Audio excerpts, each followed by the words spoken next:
Vamos falar agora de saúde. Um dispositivo criado por um médico brasileiro tornou simples medir a pressão do cérebro. Antes, isso só era possível através de uma cirurgia na cabeça. E um equipamento que funciona como uma espécie de GPS no organismo guia médicos em cirurgias para a retirada de tumores. É com esses exemplos que a gente encerra hoje a série especial Inovação na Saúde. Um outro equipamento que também promete impactar a vida de muita gente foi inventado por um cientista brasileiro. É tão inovador que a Singularity University, que fica no Vale do Silício e é focada em tecnologia, selecionou o projeto como um dos 7 mais importantes do mundo em 2017.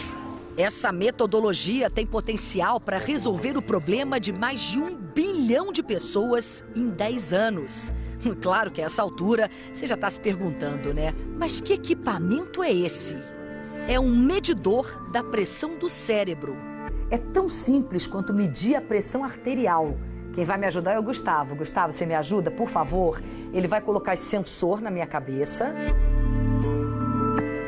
Não estou sentindo nada, uma pressão normal, não dói nada. Queria pedir para você sentar para a gente poder conversar, para você explicar exatamente o que está acontecendo. A partir do momento que você coloca o sensor aqui na minha cabeça, o desenho da pressão do meu cérebro aparece aqui nesse tablet. Isso, no mesmo instante, em poucos segundos depois, a gente começa a ver a morfologia da sua pressão intracraniana.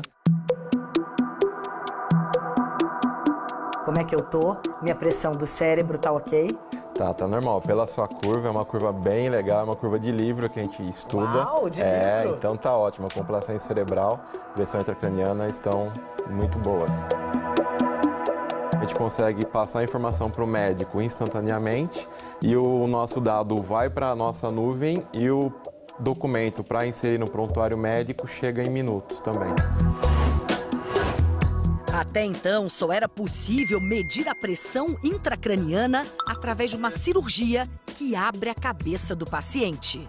O que a gente está trazendo, como inovação é a possibilidade de fazer isso de uma forma totalmente não invasiva e rápida, o que abre grandes oportunidades de uso, porque hoje, em muitos casos, a gente quer monitorar a pressão do paciente, a pressão intracraniana do paciente, mas como o método é invasivo, muitas vezes não é possível.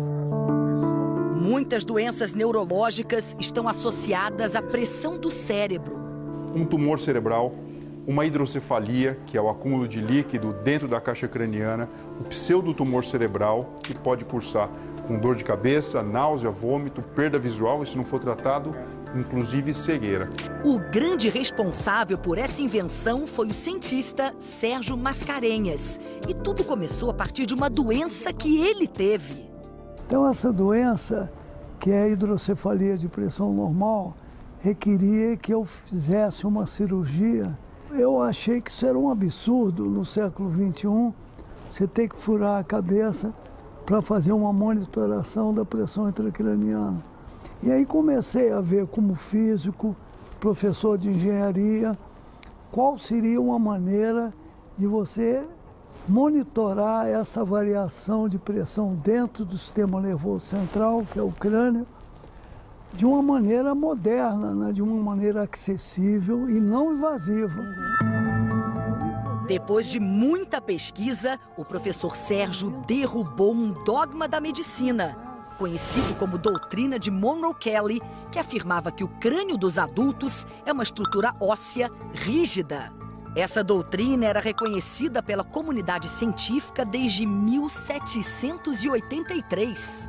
Eu peguei, então, um crânio humano e coloquei esse sensor, esse chip, na parte externa do crânio e botei uma bexiga que o meu neto me emprestou, desmontei o meu aparelho de pressão arterial e bombeei na bexiga que pressionou o crânio. E detetei a deformação do osso. Ele provou que o crânio de um adulto pode sim se expandir e retrair. Mas o professor Sérgio queria mais. Ele se juntou ao químico Gustavo Frigieri. Lembra dele? Foi aquele que mediu a pressão do meu cérebro. Tá ótimo, a complacência cerebral, pressão intracraniana estão muito boas. E os dois criaram essa nova metodologia. Eu tive uma ideia de um sensor não invasivo. Aí eu cheguei na casa da minha mãe, peguei uma tampa de refrigerante, uma molinha de caderno e montei o primeiro sensor não invasivo com isso. E aí funcionou e aí a gente foi desenvolvendo nos últimos 7 anos esse sensor. Ele está em fase de testes em vários hospitais brasileiros e até fora daqui.